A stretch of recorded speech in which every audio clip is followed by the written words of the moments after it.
Hello everyone, welcome back to my channel. I am Akansha and from today, welcome to my brand new series Story Time with me. या सिरीजमध्ये मी अशा काही story share करेल ज्या फक्त story नसतील तर आपल्याला आयुष्यात काहीतरी शिकून जातील. आजची स्टोरी आहे तिने स्वतःला एक चान्स दिला. So without wasting time let's begin. Okay guys, आजची स्टोरी थोडी डिफरंट आहे आणि ही स्टोरी सांगताना एक गोष्ट सतत वाटत आहे.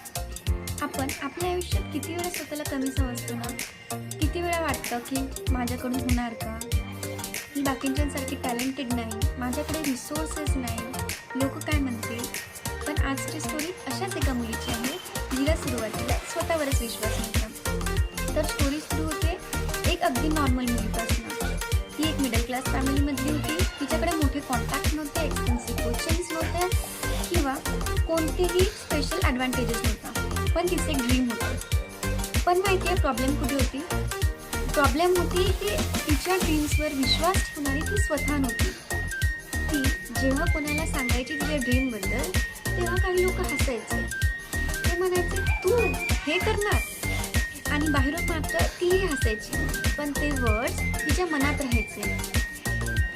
एकदा तिने तिच्या मनाला एक प्रश्न विचारला, जर मी फेल झाली तर. पण मात्र तेव्हाच दुसरा प्रश्नही सुचला, पण जर मी ट्रायच नाही केले तर. आणि बस इथून सुरुवात झाली तिच्या स्टोरीची. तिची स्टोरी तिथनं बदलायला सुरुवात झाली. तिने काही मोठा डिसिजन घेतला नाही. तिने फक्त स्वतःला एक चान्स दिला. फर्स्ट डे मोटिवेटेड होती, सेकंड डेही मोटिवेटेड होती. काही दिवसाने सगळं नॉर्मल झालं. कधी थकवा, कधी फेल्युअर, कधी कंपॅरिझन. आणि सगळ्यात डिफिकल्ट गोष्ट म्हणजे काय होती माहिती आहे, दुसऱ्यांना सक्सेसफुल होताना बघणे. तिला वाटायचं सगळे लोक माझ्यापेक्षा पुढे जात. पण मग तिने एक गोष्ट समजून घेतली होती, comparisons makes you forget how far you have already come. मग तिने दुसरीकडे बघायला कमी केलं आणि स्वतःच्या प्रोग्रेसकडे बघायला सुरुवात केली. एक छोटं स्टेप, नंतर दुसरं, नंतर तिसरं. हां, मिस्टेक झाल्यात, काही प्लॅन्स पण फेल झाले. कधी तिला वाटलं बस आता पुढे.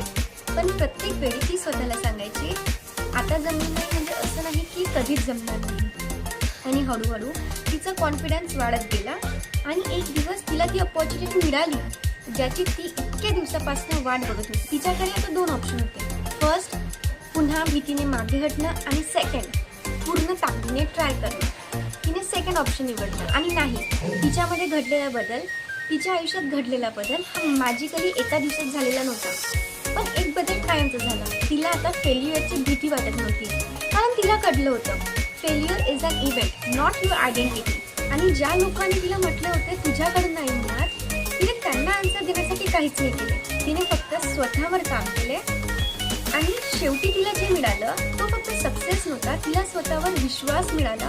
अँड ऑनेस्टली गाईज, मला वाटतं तोच सगळ्यात मोठा सक्सेस आहे. कारण जग तुमच्यावर विश्वास करण्याआधी तुम्हाला स्वतःवर विश्वास करावा लागतो.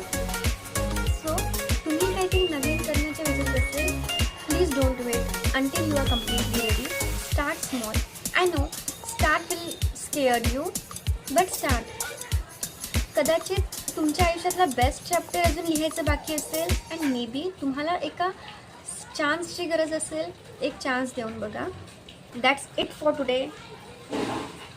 Story time with Akanksha. जर तुम्हाला ही स्टोरी रिलेट झाली असेल तर कमेंट करा. आणि कमेंटमध्ये फक्त एक वर्ड लिहा, I will try. I will see you in the next video. Until it, keep dreaming, keep rising, keep shining. Thank you.